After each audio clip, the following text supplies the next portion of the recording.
This story is called A Matter of Course. My Apple iWatch says I'm on track to set a new PR. 10 minutes. Just through the cemetery, up the road, past the dental office and TV station, and then home. Let's go, Rick. Don't drag ass. Rick Sellers stormed through Valleyview on his evening run. He had all the gear, the right $300 shoes, even a water bottle specifically molded to lock with his hand while he did his road work. Caretaker better not even look my way tonight. I pay more in property taxes than he earns in a year, as if I'm disturbing anyone or anything by running through his shithole. Running through the cemetery was the most convenient path for him to loop back to his house at almost exactly 5 miles. He ran 5 miles 6 days a week. The caretaker had warned him about using the cemetery as his training ground more than once, and each time he had blown the guy off pretending he couldn't hear him due to music in his earbuds. Something caught Rick's eye and he paused. Huh? I could have sworn that angel was facing the other way. He ran in place for a few seconds studying the large granite statue before he made his push up the tougher incline toward the rear gate. Crap! That damn angel could have cost me, messed up my rhythm. He finished his run through the cemetery and tread the winding road that led to his elite hilltop neighborhood. Days later, while Rick was making the long climb through Valleyview, he came to an abrupt stop in front of the Angel Monument. The 6-foot seraph on the cubic headstone had its arms raised and wings spread. He was certain its wings were flat and its hands down and palms out the previous night. He walked toward the figure, weaving around various grave markers. I'm sure this was the one I stopped at. Jason Bartlett, 1980 to 2015. Why does that name sound familiar? Whatever. I'm sure I only noticed it because it's new and this is an old section I've run through 100 times. Rick continued on his run and was back home as the sun dipped below a far western hill. He showered, ate, and went to bed early. The next morning before work, he logged onto Facebook to kill some time. Mom sent a message about her and Dad's next vacation. Should probably call her this year. People are sharing the typical articles, mostly political idiocy, plenty of whining. Yep, Facebook. Wait, what are they going on about? Someone from high school OD'd? Not very surprising. Seems to happen every other year. Huh? Jason Bartlett? He's friends with my ex? Do I still love him? Oh, Christ. I remember Bartlett now. Tall, goofy kid. Definitely not Facebook friends. When did this happen? Read his headstone yesterday. Maybe they buried him last weekend. His mouth hung open when he realized that Jason Bartlett died the night before. Rick being Rick, he did not dwell on the inconsistency of it for too long, and got to his office early, ready to take on the day. Not even considering the nature of the previous evening's turn of events, Rick ran his normal route through Valleyview after work. He thought about the angel as he drew closer to it, although he did not think too hard. That is, until he saw that it now had both arms raised in the air.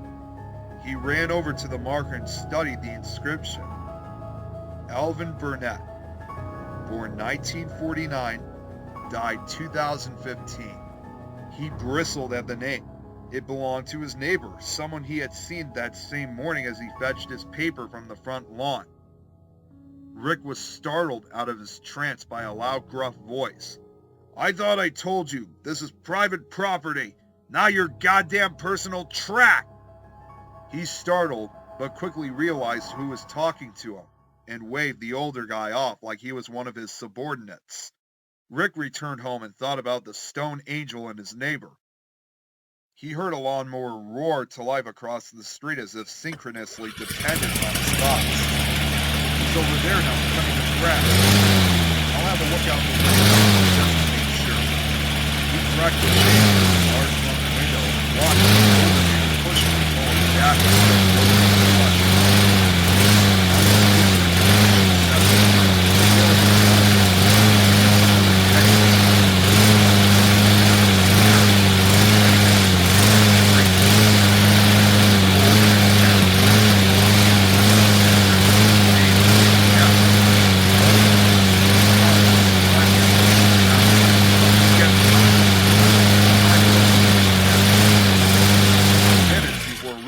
alarm sounded the following morning, he was awoken by the wail of an ambulance.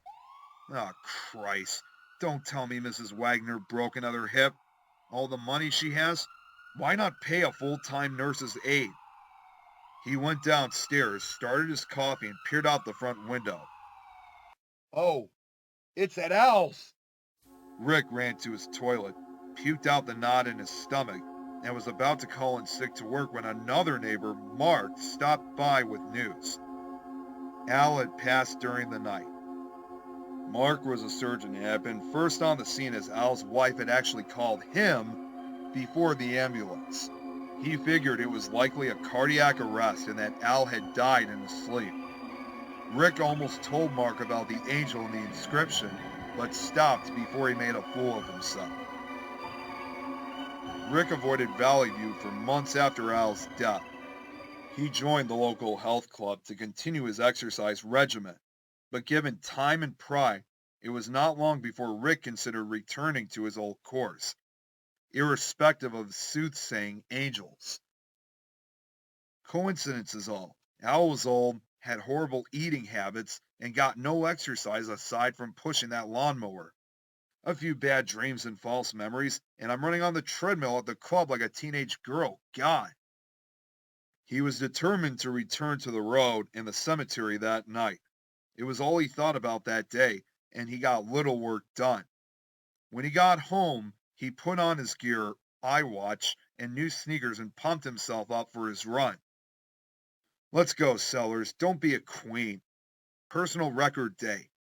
5 miles with hills in 28 minutes. Looks like rain. Who cares?